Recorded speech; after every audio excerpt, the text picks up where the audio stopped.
excited to do this. We're going to be talking about the toy panel. We have with us two different folks that are involved in the designer toy world. I was informed that maybe calling them designer toys downplays the whole thing, but I like the idea of it being toy. Go ahead and just do me a favor and grab your microphone and just keep it in your hand the whole time. Sorry, I should have told you that earlier. What we're going to do is we're going to talk about this whole kind of industry that is wrapped around Las Vegas for this weekend, kind of the origins of where it started and some of the speculations about where it might be going. First, I want to give a shout out to Dove Kelmer, who's on the stage with me, who goes back to the origins of this with DKE.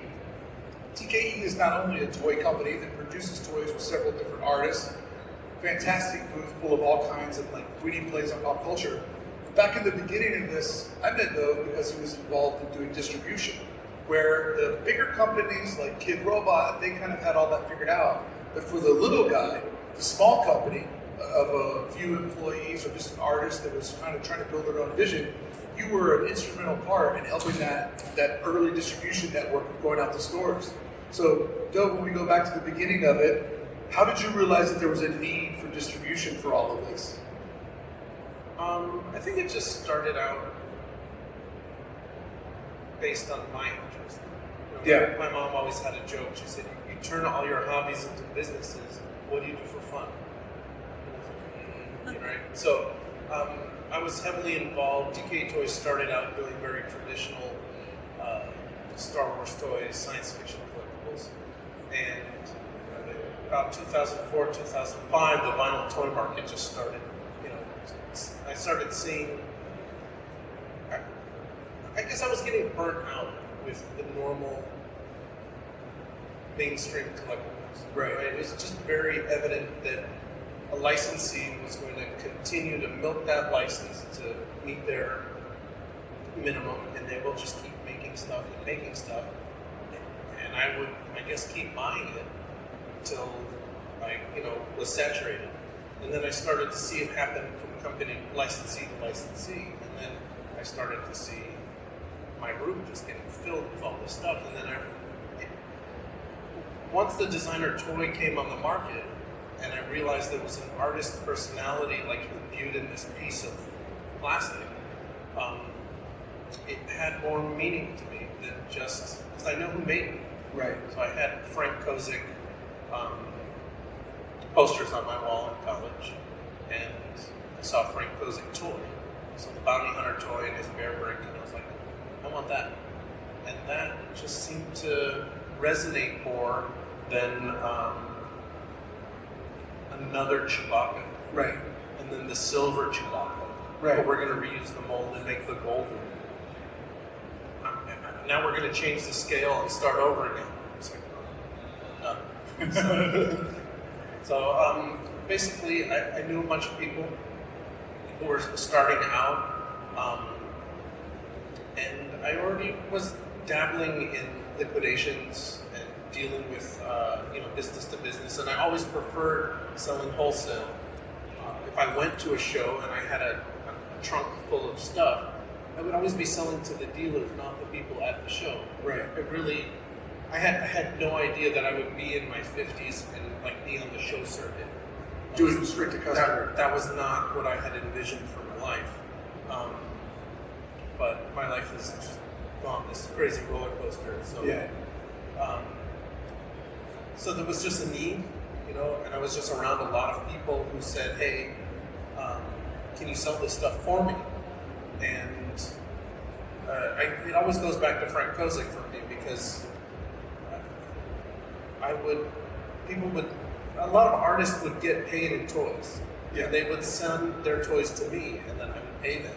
And then people would call Kozik and say, "Hey, what's up with this Dove guy?" And he would just say, "Dove's cool, he pays." And I didn't go to, I don't have a degree in business administration. Like I just started a business just sort of doing what I said I was going to do. I returned phone calls and I paid my bills. Yeah. And apparently that makes you like a superstar. Yeah. So ridiculous. So, and then it just started. Once I had the stuff and everybody knew, then everyone kept calling. And then everyone else said, "Well, can you sell my stuff too?" And then eventually I had a 10,000 square foot warehouse and staff, and that just sort of grew, from my living room. Right. Until I took the business to where I couldn't take it any farther. Right. Right? I wasn't going to invest to upscale. It wasn't a scalable business for me and what I was doing. And so we wanted to have a second kid, and I was working 80 hours a week, and it was time to sell. Nice. And in 2016, we sold to Dispersed. And basically took my model and has taken it to the next level. And we'll talk about the history of that later. Your model of checking your email, calling people back, and paying bills. They're still doing that. Nice. It's pretty good. Nice. I call every once in a while and say, hey, what's going on? It's pretty good. What I love about this, though, is that they say one of the best reasons to start a business is to identify a hole in the market and to patch it. And you realize that a lot of these artists are making this, you're a collector first and foremost, so you're working in a genre that you love.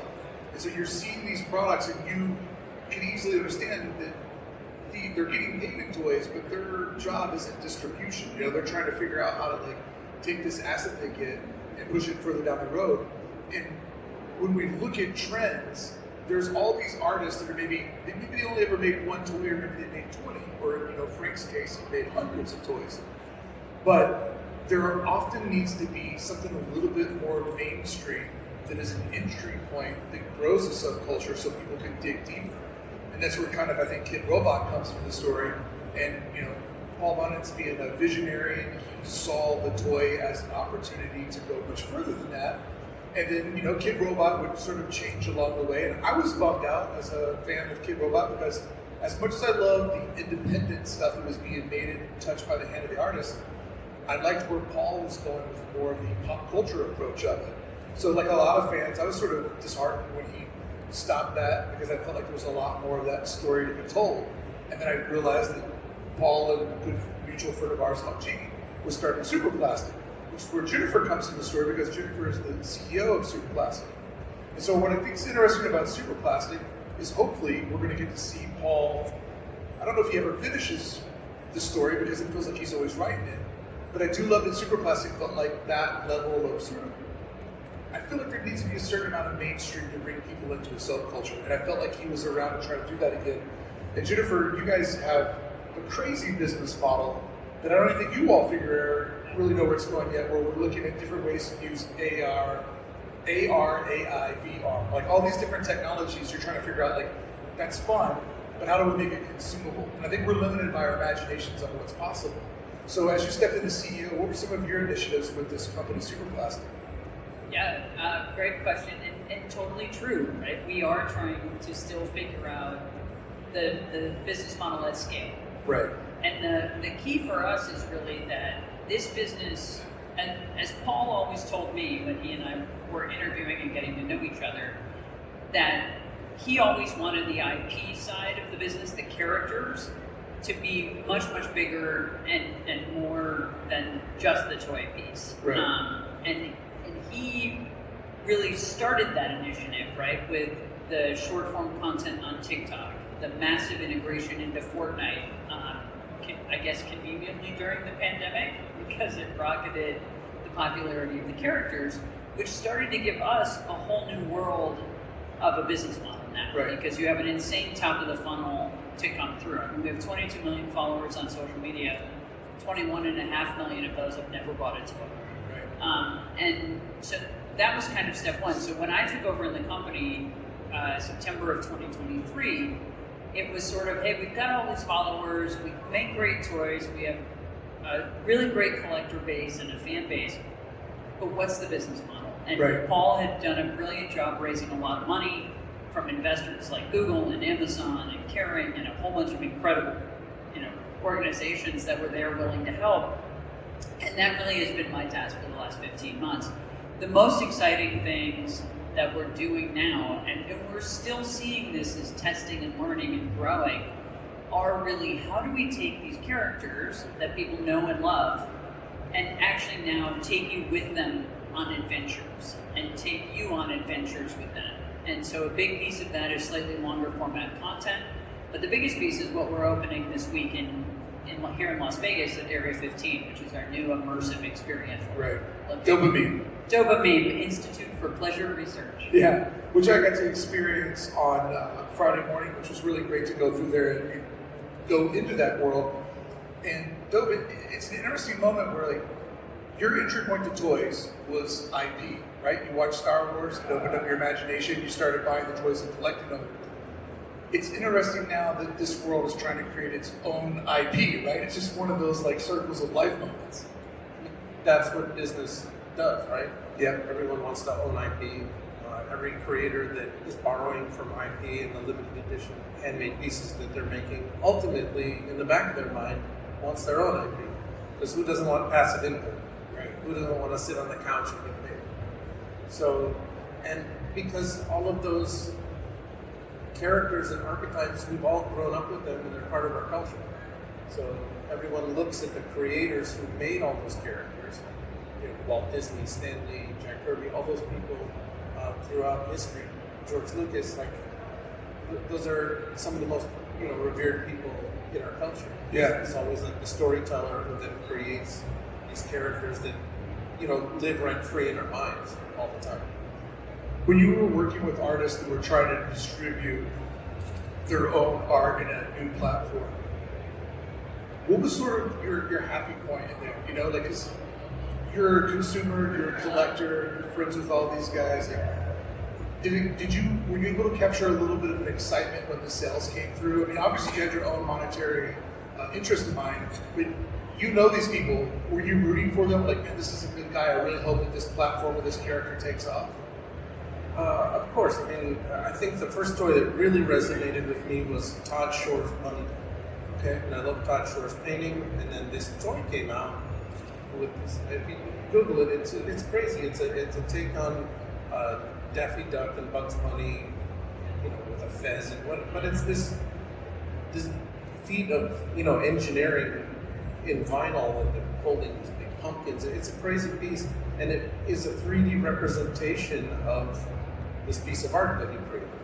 And so now, instead of collecting a 2D print, I mean, assuming that the $50,000 painting is out of the question, and a $1,000 print is not available to you, you have this toy that, I forget the retail, let's say it was $125 or $100.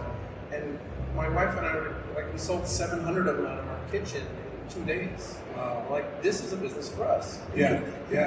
So you don't, when you're an independent distributor and you're providing a service for creators, you don't like everything that walks in the door. Sure. It doesn't all resonate. It can't. But it's a service, and as long as it was appropriate for the market, we would carry it.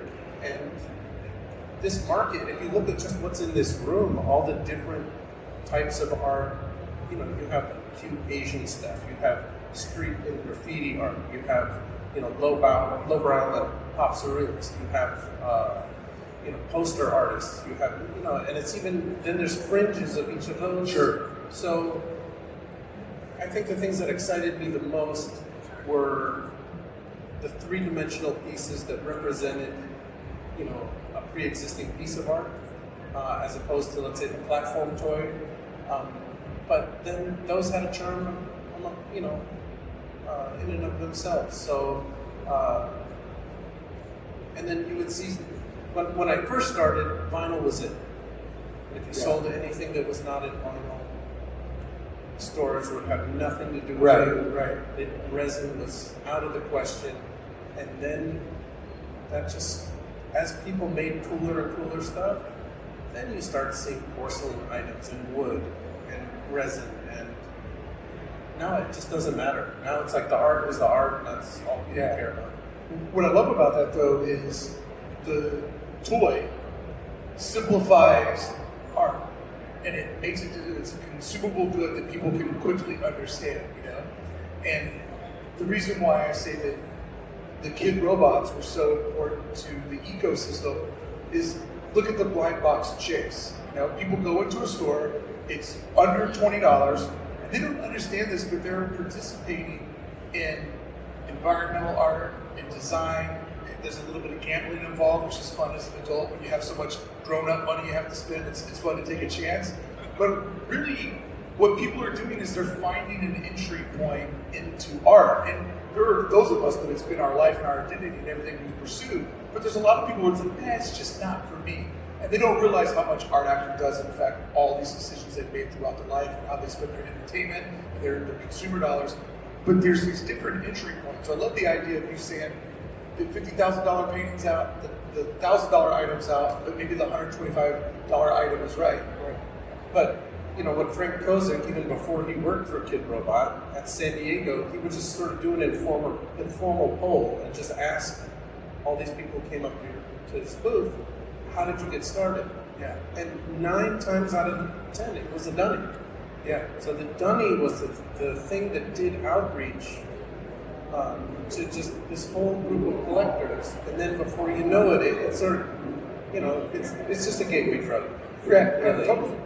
And Jennifer, it's interesting for you all with Superplastic. Speaking of the gateway drug, like the big distribution model for Kid Robot for a while at its peak was like Urban Outfitters. Going into a place where people are doing one kind of shopping, fooling them into doing some other kind of shopping, and maybe they get hooked. Oh shit, I didn't get the one I want. Let me buy another one. I mean, I owned a toy store for a while. I saw it take off right in front of me, like some people just can't stop. And they're falling in love with the chase and all the art. But what you guys are doing over at Area 15 is you're creating an experience first, and like every great experience, it exits through the gift shop. So you're literally introducing them as IP, and then when they come around, if they participate in the art part or not, that's entirely up to them. So it's a very, once again, with Superplastic, it's taking the old model and completely spinning it around. Do you guys have any sort of idea of what's your projection on, like, how many people will consume as a consumer and how many people will just experience as somebody who's just looking for, a fun afternoon? Yeah, we are so excited to see where this nets out. I mean, to me, the old school idea of there being a funnel and you sort of come through the top and become a loyalist at the bottom, there are so many ways into this world. That's the beauty of this world that we all get to live in here, whether you are first attracted by the merch or the toy or the experience or maybe the content. We don't care. We love you however you come in, and we want to, I see our team's job as creating the pathways to explore. Yeah. And that physically manifests over at Area 15 at Dopamine because, first of all, in Area 15, we're the only experience that you can walk into retail without a ticket.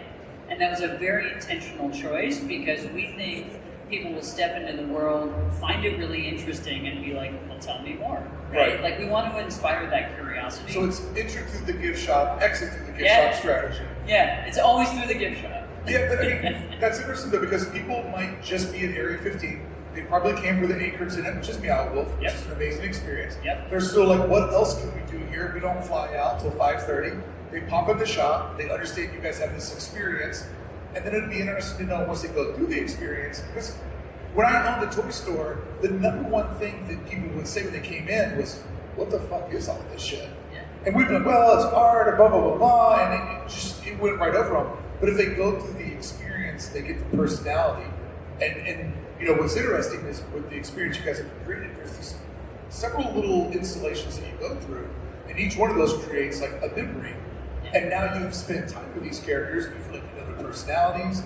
There's a couple of cool spoilers that I won't give, but you kind of create a bond and they're working against you, and then you work with them. And so there's a 3-act story, and it would just be interesting to see how this instant consumption of IP can translate into an instant fan of that IP. Like, I want to interview you in like 100 days and see what's going. Yeah, definitely. And I think the other thing is it's going to inform the future toys that we create as well. Sure. Because today we have very few toys that I would say are lifelike recreations of our characters. And our toys do follow a more typical collector art toy model, which of course we'll keep and continue to develop. But I do wonder, are we going to now have a new audience for character-like toys and product? And talking about listening to your customer, with what DKE does now though, and all of the satirical sort of play on pop culture, when you do events like this all weekend long, and it's not just a JPEG on a website, we have no idea what somebody's saying when they see it on social media or fall into the website. When you're standing there and you're hearing the feedback real time, does that help you kind of figure out where the next line of jokes or next line of products go, or like too heavy on Star Wars, or you hear people ask for like, hey, do you have anything for Ghostbusters? Like, how much does the audience help you curate the future experience? Unfortunately, not a lot. Okay. Because what we're selling primarily are small, exclusive, handmade runs that artists have made for us to sell at conventions. So we're sort of a launching off platform, especially for a lot of artists that are starting out. The artists like, you look at like Sucklord or Healy Made, they do that full time. Yeah. They don't really have to make an exclusive for me in order to sell here at the show. I think what we're doing sort of reflects trends. You can just see that it's quite offense numbers heavy because the work works on a lot of different levels. There are just straight up action figure collectors that were sort of like fooling into buying art, right? It's sort of the same thing as the dunny, and they buy the thing and then they realize, oh, an artist made this. This is not something that was mass produced in China. This is someone who used their hands to create this. So I don't have much control over that. The few things that we actually make in-house are when we are taking an artist that is already in the art world but doesn't make an action figure. So let's say like Frank Kozik, Ron English, Scott C., I could name a dozen other artists who would never make a 3 3/4 inch action figure. That's not their medium. Yeah. So we can help make, an MC supersize for Ron English in a 3 3/4 inch form. Right. It's still hand poured and hand painted. Ron's not painting it, obviously, right? So, and that's to draw a different crowd, right? Those are for the art toy collectors, and maybe someone wants, a Ronald McDonald heavy-set clown next to their Darth Vader. I don't know. That's up to them. As Jennifer is talking about, is Super Plastic retail, experiential, or an art gallery? Same can be said for what you're doing right now, because is that a mobile art gallery? Is that an artist distribution system? Or is it a store? There's so many different ways where you can look at the fact that, once again, you're a conduit of creativity, and you're bringing all these people together that don't have the bandwidth to come to Las Vegas and do all this stuff. And how many artists do you think you're representing in the booth this weekend off the top of your head? Several hundred.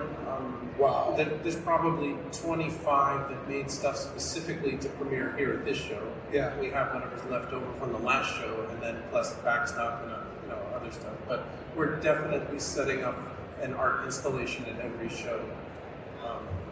It is a little mini art gallery devoted to this medium of these artists whose chosen medium is action figure. It's weird, because I have to. Part of this is explaining to people what it is. People come up, they're like, "What is this?" Yeah. They don't understand that this is handmade. They're like, "How?" They're just sort of befuddled, and we're like, "This is art."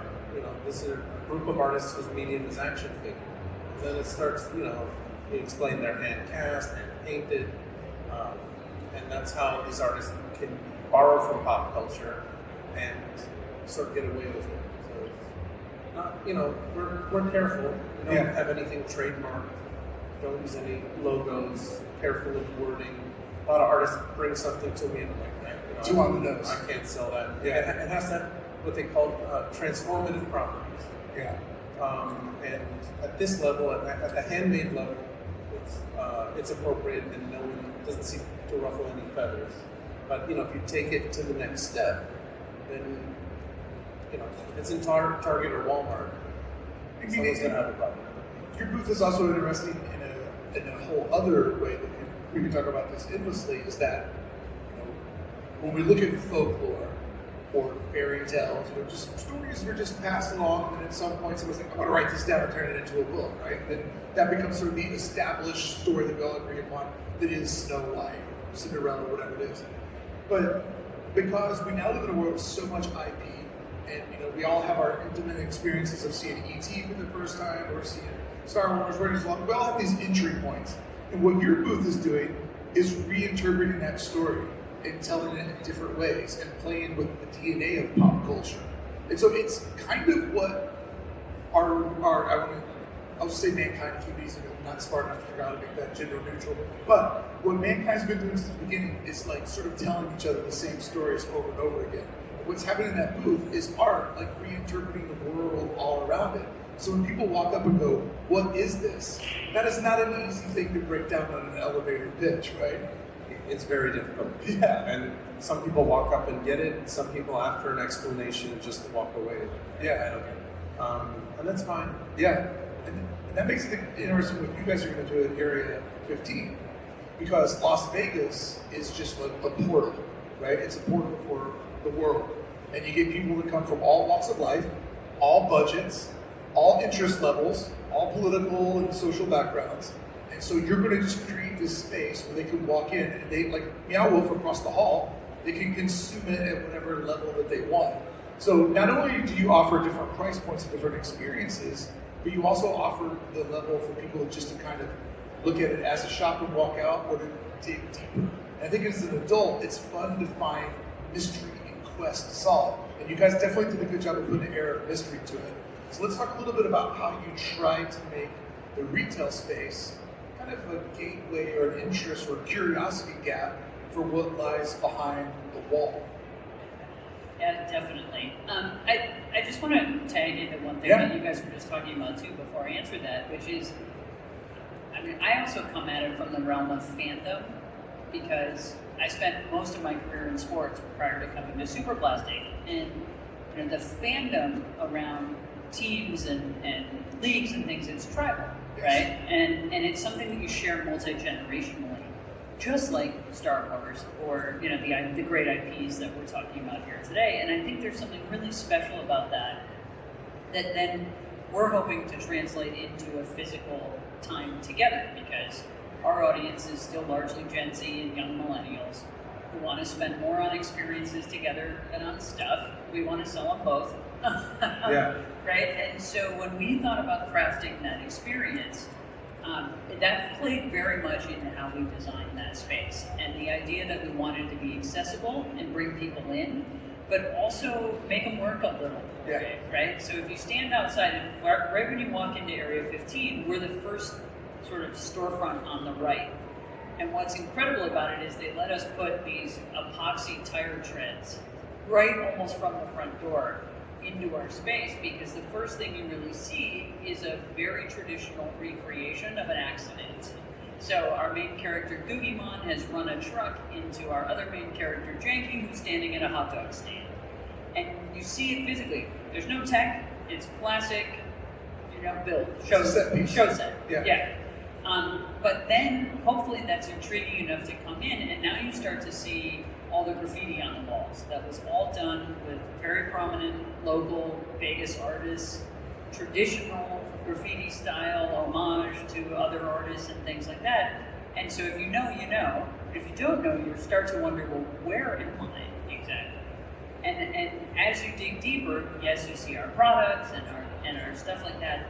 But then you also start to see this, looks like a dumpster, and it's a desk, and you can buy a ticket. And so that's kind of how we wanted to really unfold the experience, that what you come to find out is that you're in a scam. Janky and Googymon have set up their latest great scam, and suddenly you're made to feel like you're in a back alley in Queens.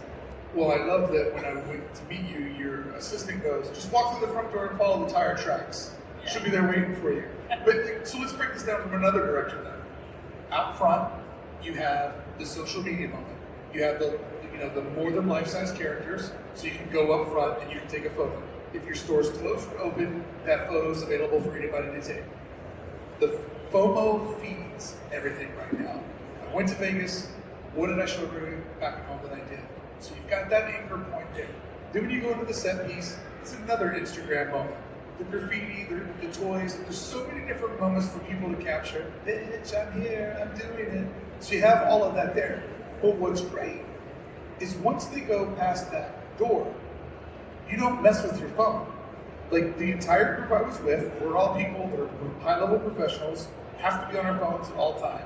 we were adults, two groups, a group of three, a group of two. We mixed together. We had a great time. We're working as a team. We're laughing. We're having fun. We're meeting each other. All exchanging numbers afterwards. Became buds. But we were just living in the moment. And I really love that it seems like social media is leading people into moments. And then some of these people that are smart at it actually create real world moments where people put the phone down. And so what I enjoyed about it is I got to hang out with people old school. Yes, we're doing technical things so that our dumb brains feel like they're getting that stimuli. But for a moment, we were just like living together, working as, as a team and as friends, new friends and old friends. So I love that it's social media that kind of like the interest in, I want to go in there and take some photos of myself. But then once they go past the wall, they're just living an experience with their friends. So I think that's super, super important. I hope I'm explaining that right. No, you're explaining it perfectly well, and I'm so glad that happened that way, right, for all of us. And the other thing is there is sort of a trick to it too, because when you buy a ticket, you also get an RFID wristband. And that RFID wristband is something you check into every room with, and you don't really know why. You start to feel like it's part of the story eventually, but in the last room, when you're through the experience, you tap your wristband one more time, and now all of a sudden you get all the photos of yourself in those rooms. So, Mark, to your point, you don't have to have your phone with you.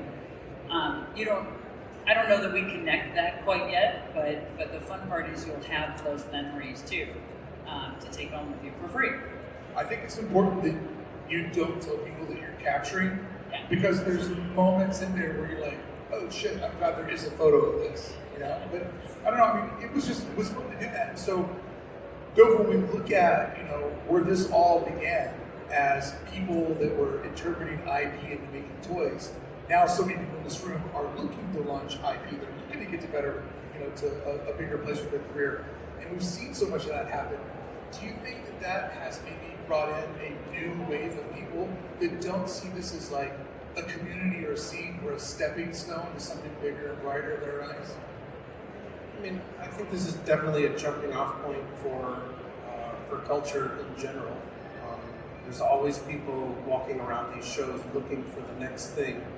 Unfortunately, it's mostly like Hollywood people looking for like, can I turn this into a cartoon, or can I find this creator to work with to do that kind of stuff.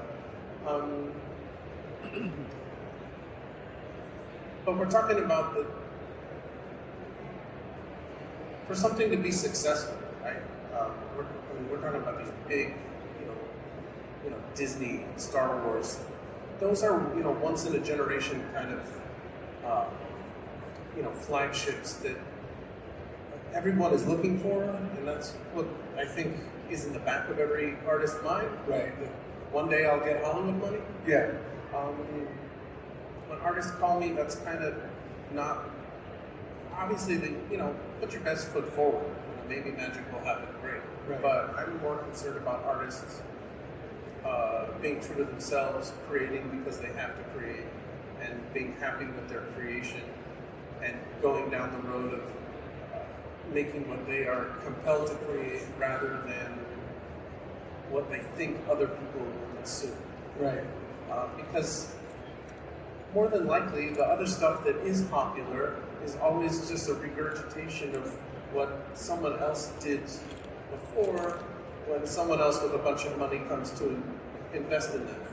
And usually, working with that original artist is too difficult, because they have, ideas that are not conducive to business.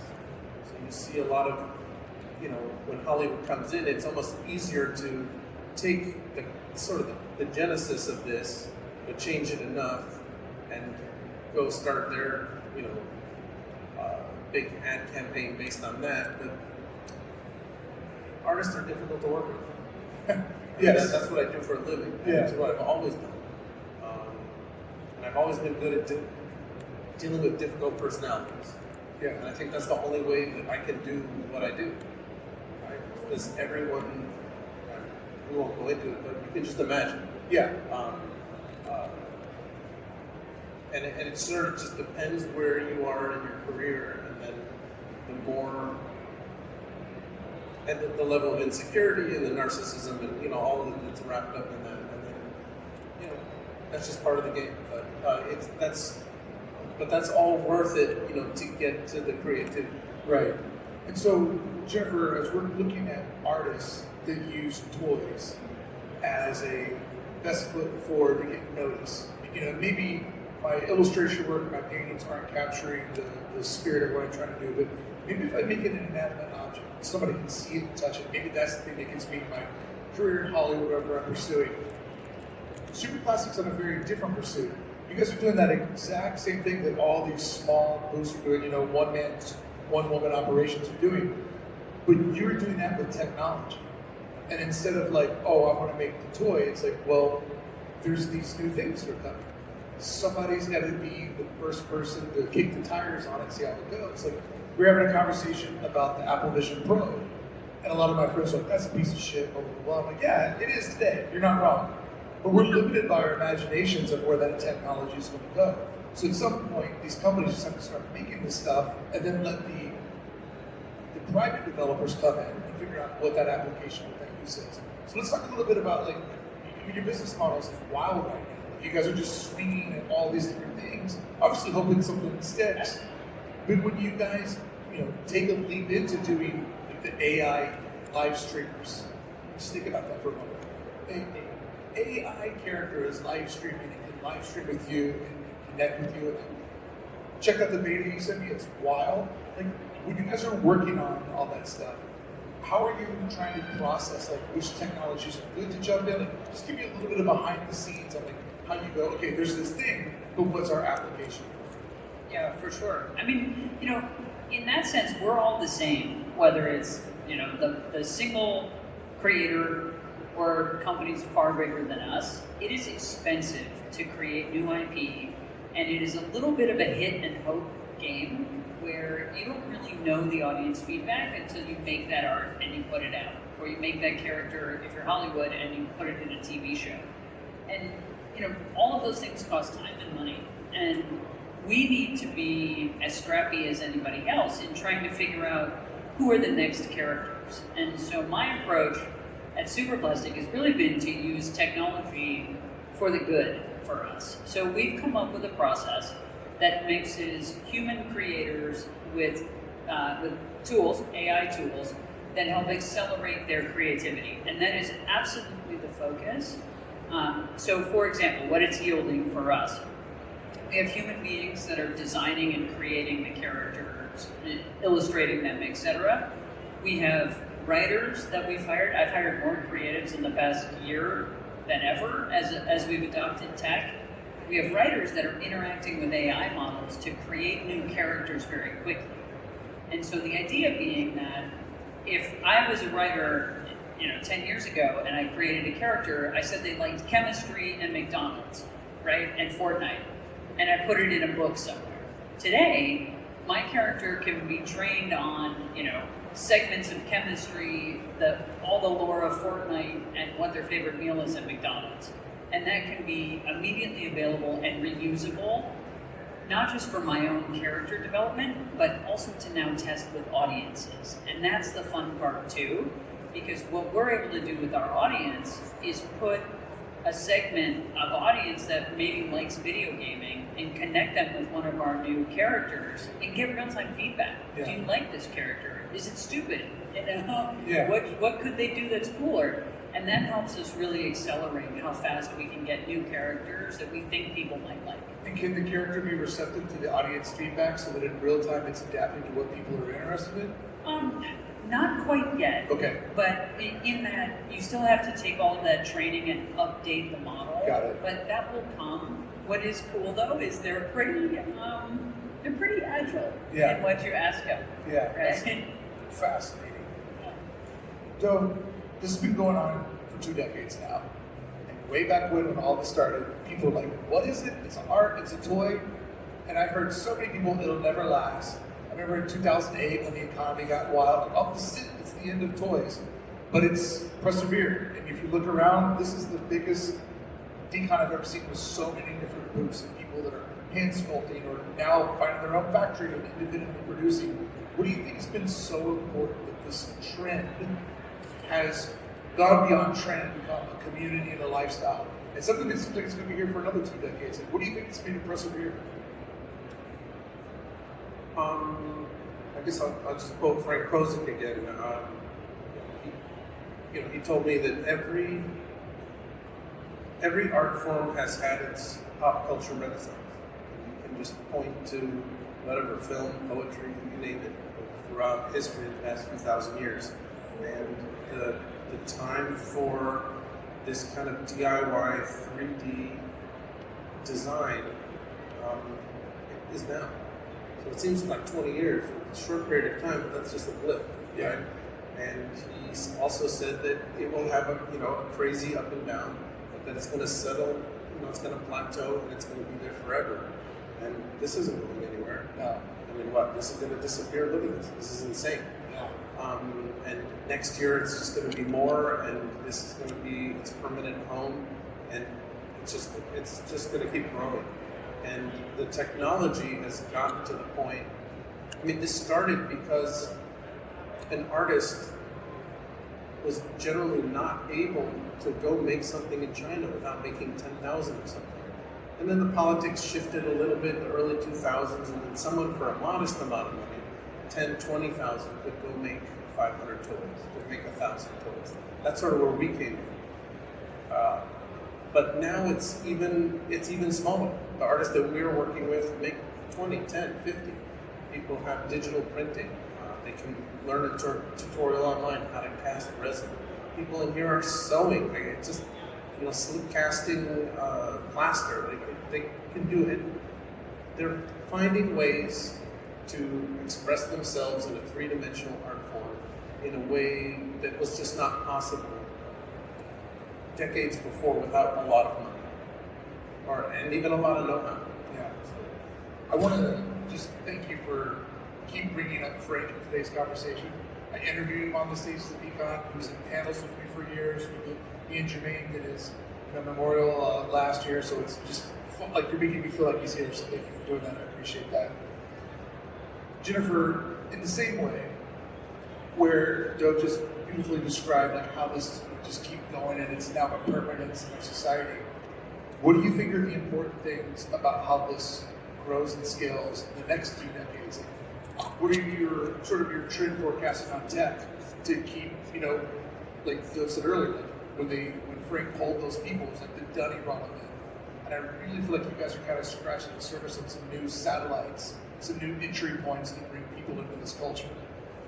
No, absolutely. I think, and that's the fun of where this is going. We're also living with generations that are coming of age, that are more creative, want to create, want to be part of the IP more than any of us ever were at their same age. And the tools are fantastically more cost effective today. I hope to see hundreds that are creating, and frankly creating with us. Like, I don't think Superplastic is necessarily the one that's going to have the next, massive IP or massive this or that. It should be something that actually gets, in some ways, co-created with the fans. Yeah. And, the business models will evolve and they will figure that out.